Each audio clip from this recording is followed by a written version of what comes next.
Determine the limit by interpreting it as the definition of the derivative. Limit is h goes to 0 of 6x plus 6h plus 4 to the 5 halves minus 6x plus 4 to the 5 halves all over h.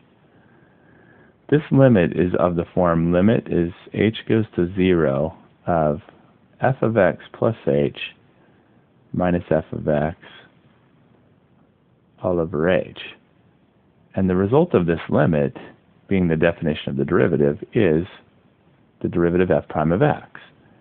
And therefore, instead of working out the limit directly as an alternative, we can find the derivative of f of x. In order to do that, we need to determine f of x, and that's found right here, which is right here. So there's our f of x. It is 6x plus 4 to the 5 halves power.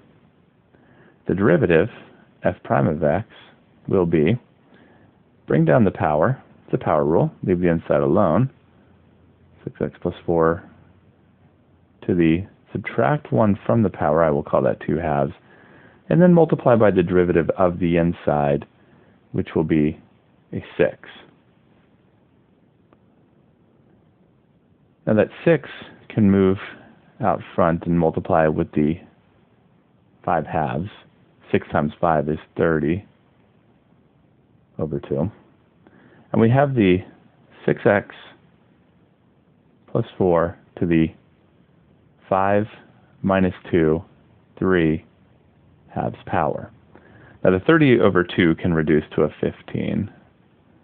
So let's reduce that to a 15, and we'll just leave the 6x plus 4 to the 3 halves power alone. And there's our derivative, simplified, and that will be the result